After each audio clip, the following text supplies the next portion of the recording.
ಎಲ್ರಿಗೂ ನಮಸ್ಕಾರ. ನಾನು ಪ್ರದೀಕ್ಷಾ ರಾಜಶೇಖರ ಹಿರೇಮಠ್. ನಾನು ಸರ್ಕಾರಿ ಪದವಿ ಪೂರ್ವ ಕಾಲೇಜು ಪ್ರೌಢಶಾಲಾ ವಿಭಾಗ ಹಿರೇಹಳ್ಳಿಯಲ್ಲಿ 9ನೇ ತರಗತಿಯಲ್ಲಿ ವ್ಯಾಸಂಗ ಮಾಡುತ್ತಿದ್ದೇನೆ. ನಾನು ಈ ಜ್ಯಾಮಿತಿ ಹಲಗೆಯನ್ನು ತಯಾರಿಸಿದ್ದೇನೆ. ಈ ಜ್ಯಾಮಿತಿ ಹಲಗೆಯಲ್ಲಿ ರೇಖಾಗಣಿತದ ಮೂಲ ಪರಿಕಲ್ಪನೆಗಳಾದ ಬಿಂದುಗಳು, ರೇಖೆಗಳು ಮತ್ತು ಅದರ ವಿಧಗಳು, ಕೋನಗಳು, ತ್ರಿಭುಜಗಳು, ಚತುರ್ಭುಜಗಳು, ವೃತ್ತ, ತ್ರಿಜ್ಯ ಮತ್ತು ವೃತ್ತದ ಪ್ರಮೇಯಗಳನ್ನು ತಿಳಿದುಕೊಳ್ಳಬಹುದಾಗಿದೆ. ಈ ಒಂದು ಜ್ಯಾಮಿತಿ ಹಲಗೆಯಲ್ಲಿ ರೇಖಾಗಣಿತದ ಮೂಲ ಈ ಜ್ಯಾಮಿತಿ ಹಲಗೆಯ ಮೂಲಕ ರೇಖಾಗಣಿತದ 80% ಕಲಿಕಾಂಶಗಳನ್ನು ಅರ್ಥೈಸಿಕೊಳ್ಳಬಹುದಾಗಿದೆ. ಈ ಒಂದು ಜ್ಯಾಮಿತಿ ಹಲಗೆಯು ಕಲಿಕೆಯಲ್ಲಿ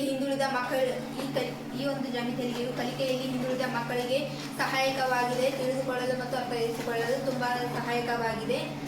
ಈ ಜ್ಯಾಮಿತಿ ಹಲಗೆಯಲ್ಲಿ ಅನೇಕ ಕೋನಗಳನ್ನು ಅಳವಡಿಸಲಾಗಿದೆ.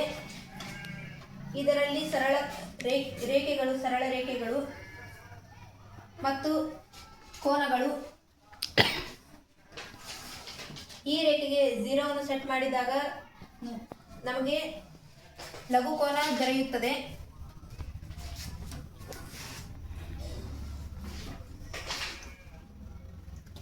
ಈ ರೇಖೆಯನ್ನು 0ಗೆ ಸೆಟ್ ಮಾಡಿ ನಾವು 90 ಡಿಗ್ರಿ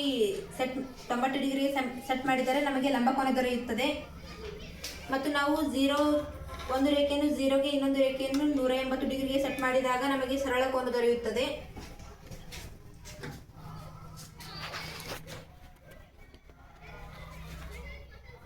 ಈ ಜ್ಯಾಮಿತಿ ಹಲಗೆಯಲ್ಲಿ ನಮಗೆ ಲಘುಕೋನ ತ್ರಿಭುಜ,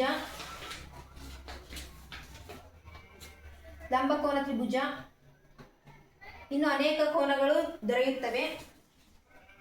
ಅನೇಕ ಕೋನಗಳು ಮತ್ತು ಅನೇಕ ತ್ರಿಭುಜಗಳು ದೊರೆಯುತ್ತವೆ. ಈ ಜ್ಯಾಮಿತಿ ಹಲಗೆಯಲ್ಲಿ ಇದೊಂದು ವೃತ್ತವಾಗಿದೆ. ಇದರಲ್ಲಿ ತ್ರಿಜ್ಯ, ವ್ಯಾಸ ಮತ್ತು ಪರಿಧಿಯನ್ನು ನಾವು ಕಾಣಬಹುದು. ಧನ್ಯವಾದ.